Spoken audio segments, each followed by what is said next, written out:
Récemment, j'ai échangé avec un jeune homme qui a été en France pendant plusieurs années et qui s'est retrouvé sans papier après ses études. Alors, il m'a dit ceci, il m'a dit, Alcini, la dernière fois j'étais en entretien d'embauche et durant l'entretien, je me suis rendu compte que les logiciels basiques tels que MS Office, donc Word, Excel, PowerPoint, je ne maîtrisais plus forcément parce que ça faisait longtemps que je n'avais pas travaillé dessus. Et mon anglais était un peu rouillé parce que ça faisait longtemps que je n'avais pas pratiqué l'anglais. Pendant que j'étais sans papier, malheureusement, je n'ai pas pu travailler dans mon domaine d'études. Et ça a fait que tous ces outils-là, je ne les ai pas utilisés. Et malheureusement, mon entretien s'est soldé par un refus. Pourquoi est-ce que je te partage cette histoire?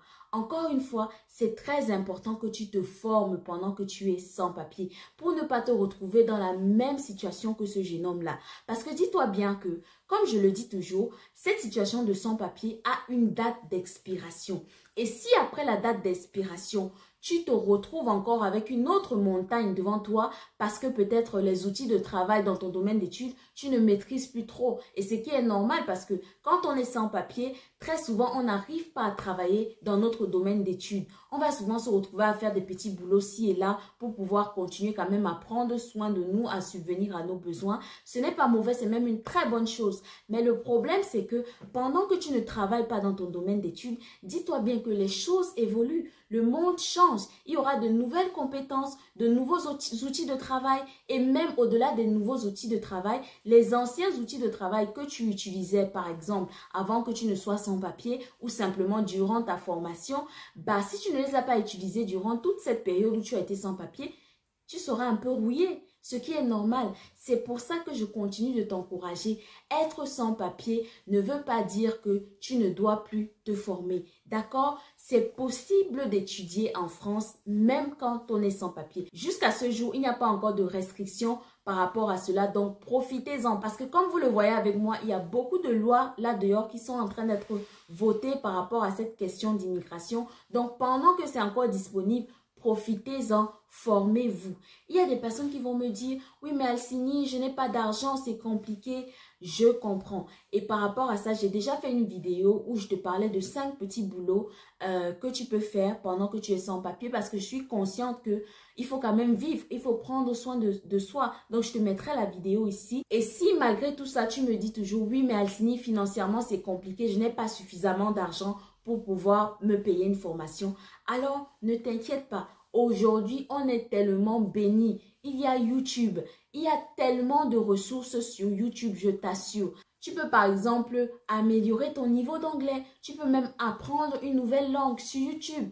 D'accord? Je ne dis pas que tu vas atteindre un niveau, je ne sais pas moi, intermédiaire ou excellent sur YouTube, mais je dis simplement que tu peux au moins avoir le niveau débutant sur YouTube. Donc déjà, commence par ça. Il y a par exemple aussi l'application Duolingo que j'ai téléchargée récemment et vraiment c'est super pour toutes les personnes qui veulent apprendre les langues. Moi, je l'utilise par exemple pour apprendre l'anglais parce que c'est vrai que moi aussi en étant sans papier, j'ai pas vraiment eu l'occasion de pratiquer mon anglais. Et pour éviter comme ça de perdre mon anglais, je vais de temps en temps sur cette application-là et je fais des exercices en ligne, je fais des cours en ligne. Donc vraiment, n'hésite pas à utiliser cette application-là. Je vais te partager également 2 autres sites internet que je trouve très intéressants pour se former. Donc, il y a le site Coursera. Je sais, c'est payant, mais il y a quand même des ressources, des cours qui sont gratuits. Donc, n'hésite pas à te rendre sur leur site internet pour essayer de trouver une formation en attendant. Par exemple, je sais qu'il y a une formation sur MS Office qui est gratuite. Donc, n'hésite pas vraiment, ça va te permettre de rester à jour. Il y a également le site udemy.com que j'ai connu par l'intermédiaire d'un ami qui m'a dit que pour toutes les personnes qui sont dans l'informatique, ce site-là, c'est une belle plateforme où ils pourraient comme ça améliorer, parfaire leurs connaissances. Donc, n'hésite pas à te rendre sur ces sites-là.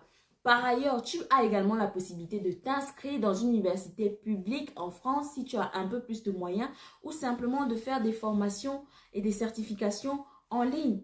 Le monde aujourd'hui va à 100 à l'heure.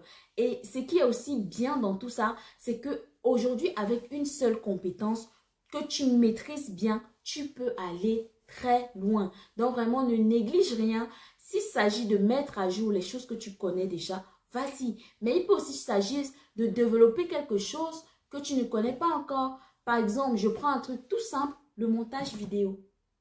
C'est quelque chose qui peut t'amener très loin aujourd'hui. Tu imagines le nombre de gens qui produisent du contenu sur Internet et qui n'ont pas le temps pour monter leurs vidéos. Donc, vraiment, n'hésite pas à te former. Et je dirais même quelque chose de plus important encore. Peut-être que cette formation-là, ça sera ta porte de sortie pour avoir tes papiers. Ok?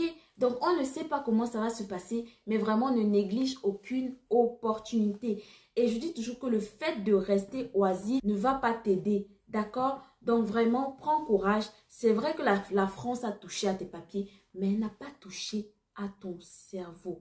Et ton cerveau, c'est quelque chose de précieux que tu peux utiliser pour te sortir de cette situation. Je te souhaite beaucoup de courage dans ta reprise d'études, dans ta reprise de formation.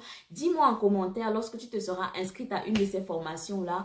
Et moi, je te dis à très bientôt avec une nouvelle vidéo.